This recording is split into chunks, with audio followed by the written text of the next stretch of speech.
심장마비 환자의 증상, 이것만큼은 여러분들이 꼭 알고 계셔야 합니다. 그래야 소중한 생명을 살릴 수 있으니까요. 안녕하세요, 똑소리 닥터입니다. 저는 응급실에서 올해로 16년째 근무를 하고 있는 응급의학과 전문의입니다. 규모가 큰 대학병원부터 규모가 작은 대학병원까지 여러 군데서 근무를 해봤는데요. 규모가 크건 작건 항상 보는 환자군이 있습니다. 바로 심정지 혹은 심장마비 환자분들이세요. 심장이 멎으면 우리 몸에서 어떤 일들이 벌어질까요? 그리고 심정지나 심장마비가 일어나기 전에 우리 몸에서 어떤 신호들을 보낼까요? 그리고 그 신호들을 우리가 캐치를 할 수가 있을까요? 그리고 심근경색으로 인한 심장마비의 치료에 골든타임 119 신고가 왜 중요한지 모두 다 알아보겠습니다. 심혈관 질환이라는 것은요, 심장마비가 있을 수도 있고 부정맥이 있을 수도 있고 고혈압, 심부전, 뇌졸중까지 다양한 질병의 원인이 됩니다. 여기서 또 궁금하신 분들은 심장이 문제가 되는데 왜 머리까지 영향을 받아? 라고 생각을 하실 수가 있는데요. 심장과 머리는 실제로는요, 멀리 있지 않아요. 아주 가깝다고는 할 수 없지만 근거리에 위치를 해서요, 심장에서 발생한 문제, 혈전이라고 해볼까요? 혈전이 날아가서 머리 혈관을 막으면 그게 뇌졸중, 뇌경색이 되는 거죠. 이 심장에서 발생하는 심방세동과 같은 부정맥이 있는데 모르고 지내시다가 심방세동은 심장이 막 떨리는 부정맥이잖아요. 그러면 혈전 생성이 잘 일어납니다. 그런 것이 또 날아가서 뇌경색을 만들 수가 있죠. 그래서 집에서 새는 바가지는요, 밖에서도 샌다 라고 생각을 하시면 되겠어요. 그리고 심장 혈관이 안 좋으면 뇌혈관, 복부혈관, 팔, 다리 혈관 좋을 수가 없죠. 여기저기 다 안 좋을 수밖에 없어요. 이 심혈관은요, 전신에 다 영향을 주는데 심혈관 하는 이유는요, 이 혈관에 문제가 발생을 하면 그야말로 치명적이기 때문에, 그래서 계속해서 강조를 하는 겁니다. 다른 근육처럼 심장도 산소가 공급이 돼야 일을 합니다. 산소 없이는 어떤 근육도 일을 할 수 없죠. 그런데 심장마비가 발생을 하면 이러한 산소 공급이 제대로 이루어지지가 않습니다. 지방이 쌓인다거나 플라크와 같이 끈끈하고 딱딱한 물질들이 혈관을 차지를 해버려요. 이렇게 막는다는 거죠. 이게 다른 곳에 생겨도 문제지만요, 특히 관상동맥, 즉 심장을 먹여 살리는 혈관에 생기고 그 크기가 점점 커지면요, 혈관을 꽉 막아버리는 상황까지 이어집니다. 플라크나 죽상반이요, 이렇게 혈관을 막을 수도 있고 완전히 관상동맥을 막을 정도는 아니었는데 이런 플라크가 파열이 돼요. 파열이 되면 혈액들이 모여들어요. 혈액들이 모여들면 뭘 만들죠? 여러분들 잘 아시는 혈전, 피떡을 만듭니다. 어쨌든 얘도 우리 몸이니까 상처가 났으니까 상처를 치료해줘야 돼 하면서 혈액세포들이 모여든다는 거죠. 안 모이면 좋겠지만 모여들면서 피떡을 만듭니다. 이런 혈전들은 점점 커지고 더 커지고 약간의 그래도 틈이 있었는데, 혈액순환이 되는 틈이 있었는데 어느 순간 틈이 꽉 막혀버리는 거죠. 우리가 목이 졸렸다고 한번 생각을 해보세요. 5분 이상 목이 졸리면요, 머리랑 심장으로 가는 산소 부족으로 사망 가능성이 상승을 합니다. 다시 이거를 심장으로 한번 생각을 해보세요. 심장을 먹여 살리는 혈관에 발생한 문제는요, 심장의 근육에 문제를 일으켜요. 완전히 목이 쫄린 상태, 혈관이 완전히 콱 막혀버리는 상태를 심근경색이라고 하고요. 그래도 약간 틈이 있어서 숨이라도 조금 쉴 수 있는 상태를, 요거를 협심증, 이런 상태를 협심증이라고 생각하시면 되겠어요. 산소를 공급받지 못한 심장 근육은요, 이렇게 까맣게 변했죠. 썩어버리게 됩니다. 이것이 바로 심근경색입니다. 심근경색이 발생한 부위의 근육은요, 당연히 일을 할 수 있을까 없을까요? 일을 못해요. 갑자기 급사를 할 수 있는 원인이 됩니다. 심장 근육이 일을 하지 않으면요, 심장의 리듬이 깨져요. 쿵쾅 쿵쾅 펌프질을 해줘서 온몸에 혈액순환이 되게 만들어줘야 되는데 그 리듬이 깨집니다. 심장의 펌프 기능이 줄어들어요. 갑자기 사람이 쓰러지고 죽을 수가 있죠. 그래서 이런 심근경색이 발생하면 심장마비 혹은 심정지가 발생할 수 있는 거죠. 심장에 혈액이 가지 않아서 발생하는 문제를 심장마비라고 하고요. 심장의 전기신호의 문제, 전기신호의 변화로 인해서 발생하는 심장이 멎는 상황을 심정지라고 합니다. 혈관에 문제가 생겨서 심장마비가 됐다 그러면 혈관을 뚫어줘야겠고, 전기신호에 문제가 발생을 했다 그러면 전기신호를 새로 만들어주거나 조절을 해줘야겠죠. 심근경색은 혈관이 막히면서 심장 근육을 썩게 만든다. 부수적으로 전기신호도 이상하게 만들고, 이것이 악화되면 심실세동이 발생하면서 심정지로 진행할 수 있다. 일단은 심장에 발생한 문제, 그리고 심장이 멎을 수도 있는 문제라고 생각을 하고 판단하고 접근을 해서 치료를 해줘야 되는 거다. 응급 치료를 해줘야 된다. 이렇게 생각을 하시면 될 것 같아요. 일단 여러분들 수준에서 심장마비의 증상을 알아두시는 게 굉장히 중요한데요. 가장 흔한 증상은요, 가슴이 아프다예요. 아프다. 심장 근육, 심근에서 요구하는 산소가 부족하니까, 공급이 안 되니까 나에게 산소를 달라, 산소 좀 주세요 하고 요구하는 외침이 이 흉통이라는 거죠. 산소 좀 주세요, 나 살고 싶어요 하는 거예요. 이 외에도 뭐 가슴이 벌어져요, 가슴이 뭐 쥐어짜요, 가슴이 터질 것 같아요, 가슴이 내려앉는 것 같아요, 가슴이 콕콕 쑤셔요. 여러 가지 표현으로 이야기를 하는데, 한국어 표현들은 굉장히 많습니다. 그런데 어쨌든 가슴이 아프다라는 거죠. 심장마비, 심근경색 증상은요, 간혹 방사통이라는 게 있어가지고요, 턱이 아픈 경우도 있고요, 어깨가 아픈 경우도 있고요, 등이나 허리가 아픈 경우가 있어요. 심장마비라고 해서, 심근경색이라고 해서 심장 주변, 가슴만 아픈 게 아니다라는 사실을 아는 게 중요해요. 이유 없이 턱이 아파요, 이유 없이 어깨가 아파요, 이유 없이 허리가 아파요, 별로 운동한 것도 없고 무거운 거 든 것도 없고 다친 적도 없는데 이런 증상이 있다 하신 분들은, 뭐 모든 경우는 아니겠지만 그래도 간단히 심전도라든지 근처 내과 의원을 방문하셔가지고 심장 상태 확인을 하시는 게 그래도 안전하실 수 있어요. 그런데 그나마 이런 증상들이 있는 분들이라면 좀 다행인데요, 가장 취약한 분들이 있어요. 바로 당뇨를 갖고 계신 분들, 그 중에서도 여성분들, 이런 분들이 굉장히 취약해요. 심장마비, 심근경색 증상에. 이런 당뇨를 갖고 계신 여성분들 같은 경우에는요, 통증이 경미할 수가 있어요. 내가 그냥 몸에 힘이 없다, 아유 그냥 내가 뭐 피곤해서 그래, 뭐 아픈 데는 딱히 없어, 왔더니 심근경색, 심장마비 발견되는 경우가 종종 있어요. 통각신경이 약화되면서 아파도 실제로는 아픈데 아프다고 못 느끼시는 거예요. 신경이 무뎌져서. 그래서 심근경색으로 인한 심장마비가 와도 증상이 전혀 없는 경우도 있어요. 할머니분들, 당뇨를 갖고 계시는 할머니분들을 집에서 모시고 계시거나 이제 어머니 모시고 계시다면요, 속이 안 좋다, 나 그냥 체한 것 같다, 얹힌 것 같다, 이런 증상이 있다고 하시면요, 물론 뭐 가슴 통증이 있다면 바로 오시겠지만, 이런 속이 안 좋은 증상으로도 약간은 조금 의심의 눈초리를 가지셔야 돼요. 엄마 이런 증상이 있으면 그냥 두지 말고 병원 가서 좀 진료 좀 보세요. 알려주셔야 돼요. 자, 협심증이랑 심근경색 증상의 차이, 뭔가 느낌적인 느낌으로는 아실 거예요. 협심증이 그래도 그나마 좀 낫고 심근경색은 더 나쁜 병이다라고. 증상 발생 시간으로 보면은 협심증 같은 경우에는 10분 안쪽, 5분에서 10분 안쪽에 끝나요. 그런데 심근경색 같은 경우에는 해결이 안 됩니다. 꽉 막혔으니까 그게 해결이 되겠어요? 좋아지지 않고 30분 이상 가슴 통증을 느끼게 됩니다. 그리고 통증 정도도 그래도 협심증 같은 경우는 조금 가만히 있거나 쉬면은 좀 좋아요. 뭐 언덕을 오른다거나 경사진 비탈길을 오른다거나 하면은 10분 정도가 불편할 수 있죠. 근데 또 조금 쉬면 괜찮고, 상대적으로 통증이 훨씬 심한 게 심근경색이죠.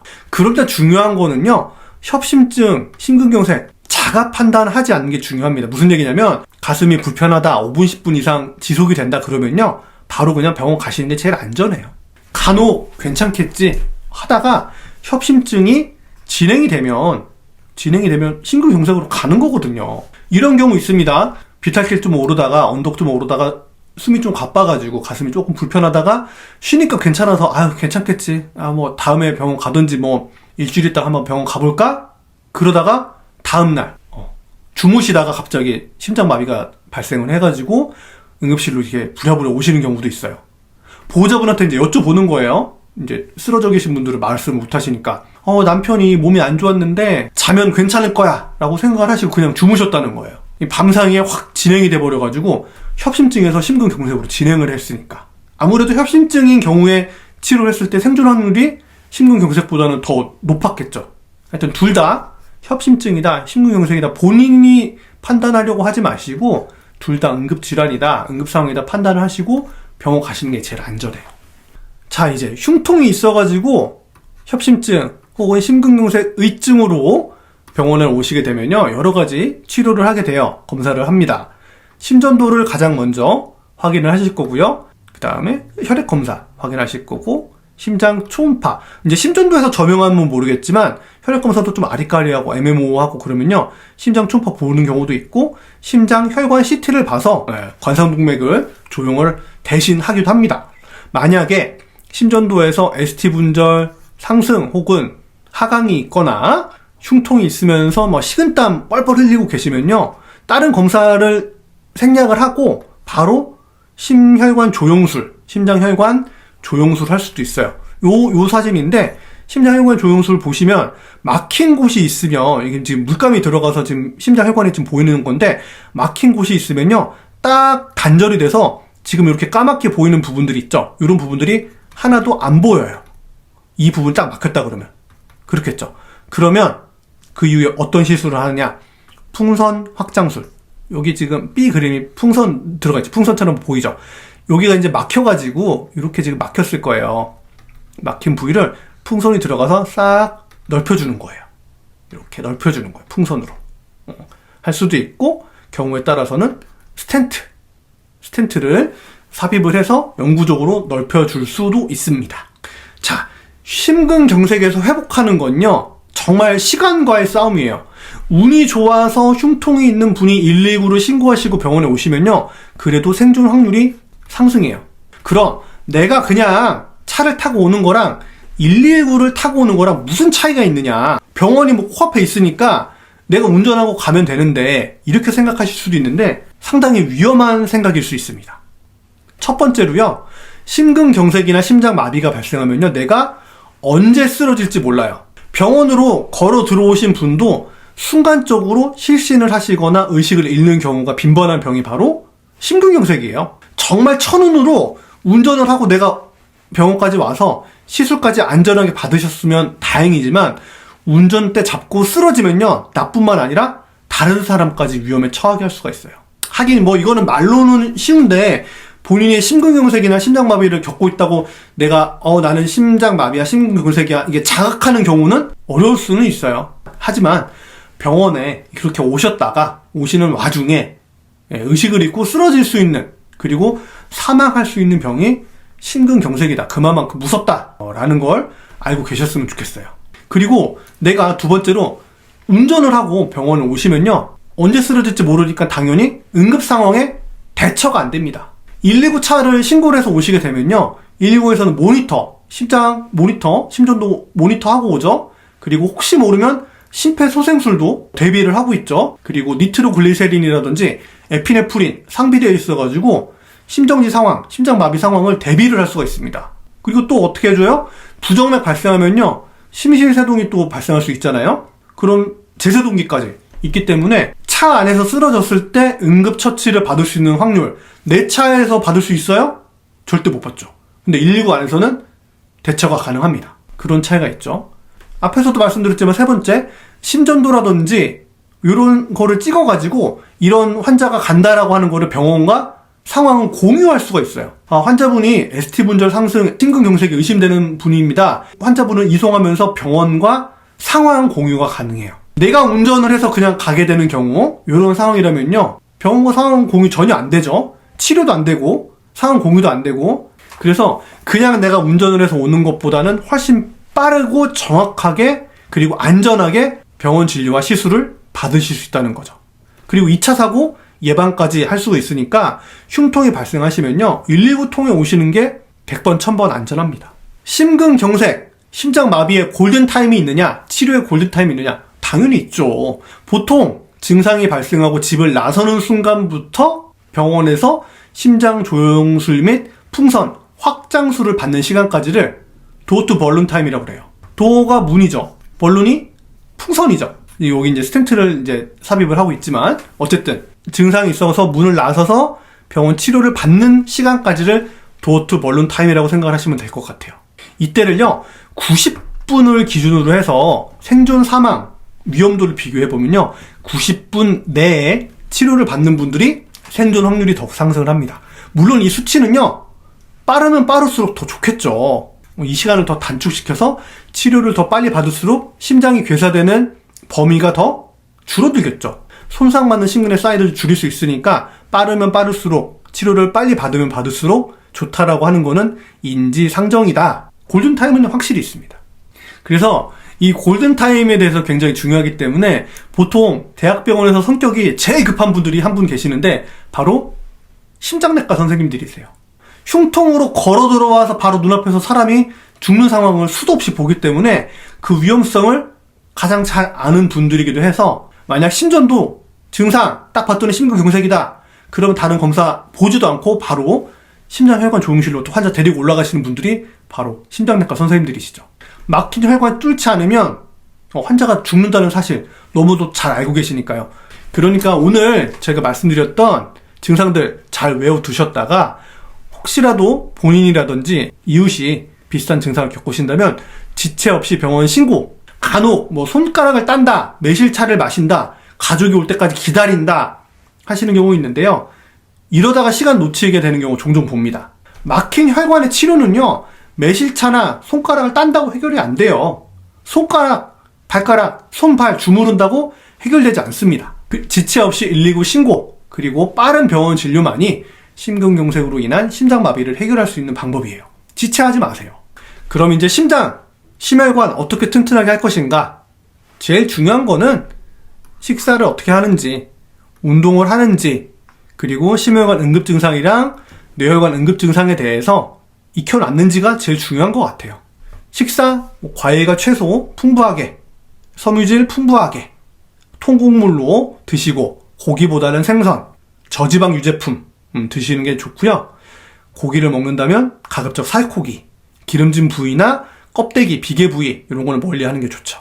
그리고 운동 항상 강조드리지만 주 5회, 하루에 30분씩 주 5회. 약간 땀이 나는 정도가 좋다고 해요. 그리고 혹시라도 격렬하게 하는 거 좋아하신다 그러면은 75분씩 주 2회. 식사, 운동 이게 제일 중요한 것 같아요. 이거는 나이 불문, 남녀노소 불문해서 제일 중요한 부분입니다. 그리고 심혈관 응급증상, 뇌혈관 응급증상 알아두시는 게 좋겠죠. 그러니까 뭐가 중요해요? 똑소리 닥터 구독하시는 게 정말 중요하겠죠. 자, 이번 시간에는요 심장마비에 대해서 알아봤습니다. 다시 한번 말씀드리지만 증상 발생부터 치료까지 시간을 줄일수록 빨리 치료받으면 받을수록 생존 확률이 상승하는 병이니까 이 영상 다시 한번 보시거나 주변 분들에게 공유를 좀 해주셔서 흉통에 대해서, 심장마비에 대해서, 심근경색에 대해서 익숙하게 알아두시는 것이 중요하겠습니다. 그리고 제가 영상에서 언급해드리진 않았지만 심장마비 혹은 심정지 상황 인지하셨다면 당황하지 마시고 119 신고와 함께 기본 심폐소생술 알아두시는 거 정말 중요합니다.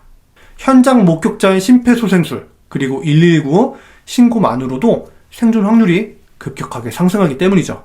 건강하세요. 독소리 닥터였습니다.